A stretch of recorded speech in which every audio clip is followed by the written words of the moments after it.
Hey Stratters, it's Bava here. I'm doing some gameplay replays after some technical difficulties and not a whole lot of recording lately. I did want to show off some of my recent matches with some decks I've put together. This is Golgari Infect, green-black Infect in Modern, and we're playing against Tico Mies in the tournament practice room.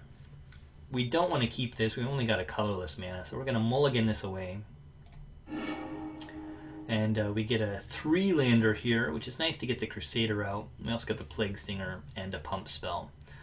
So that's pretty great. I'm just going to hit the play button now, and we're going to go at super speed through the rest of this match, and I'll try and keep up. So we put a Vines on top from our Scry after our mulligan, and we'll play out the Wooded Foothills here, and we get probed. He's losing a lot of life, which doesn't help us, unfortunately, unless we want to hit him with a Dryad Arbor, which I have killed people with Dryad Arbors before with Infect decks. Alright, we play our Plague Stinger out. He's killed by an Izzet Charm. He's got Fate Stitcher here, so it shows we're up against a Jeskai Ascendancy deck. But we do have Phyrexian Crusader, which cannot be pathed or bolted, which is really strong against this list. And we're going to try and become immense just because it's lethal. And we want him to have the answer. So playing into counter magic, generally not always a good idea. Or playing into removal with a become immense, not great, but because he's got protection from red and white, I'm more willing to give it a shot. He can't bolt it in response, and he can't path it in response. So it seems worth just going for the kill instead of giving him time to put his combo together and win. It doesn't work out there because he does remand the become immense, but that's fine because we do still get 4 poison counters on him, and then he just concedes. Next turn, if he didn't have an answer, we could try Rancor and the Vines. Either one of them would kill him, so I think he was just dead there. So that's game 1. Let's move on to game 2. All right, so game 2 on the draw. Again, we get these Inkmoth Nexuses and a Swamp, and then things that need green. So it's not super great. We mulligan down to a Foothill and a Polluted Delta. And then we have the Abrupt Decays, which we have a full 4 of in this list, which is great because it can't be countered and it destroys Jeskai Ascendancy. So very, very strong against the Jeskai Ascendancy list. And we have the full 4, and we have 2 here, plus the Thoughtseize. So we're just going to disrupt his game plan. We'll probably play this one a little bit slower since we're on the draw. That's totally okay. If we can stop him from winning, we will eventually just win. We put the Inquisition on top, so we've got even more removal. We just take a little damage just to Inquisition him right away, and we ditch the Thought Scour, so he can't draw a card because he's stuck at 2 mana right now. And then we just hang out with Abrupt Decay just in case. We'll Thoughtseize him now and get rid of the Timely. I don't know why exactly. And then we're just kind of going slow. We're slow playing with the Abrupt Decay.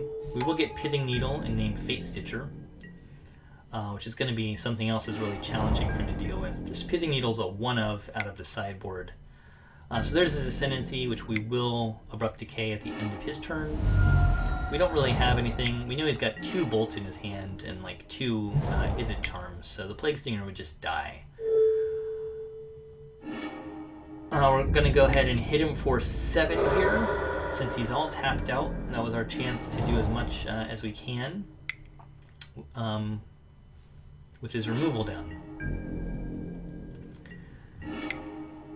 We'll get the Glistener Elf and the Plague Stinger. He's only got 1 red mana, so we're trying to draw out as much removal as we can. So he uses the Izzet Charm. The idea is that he would have to use something else on the Elf, and that we would be able to get in here. But we can't really do it because he ends up having enough removal, including a path for this Inkmoth Nexus. He gets an Ascendancy, we'll Abrupt Decay it again.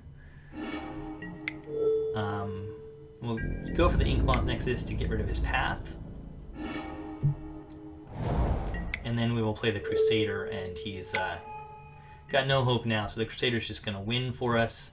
And that was turn 13, but we just shut him down from doing anything besides killing our guys, which was fine. Eventually we found the Crusader again, which again cannot be bolted or paths, so he's just a house. He's good against Eldrazi too, because he's got First Strike and Infect.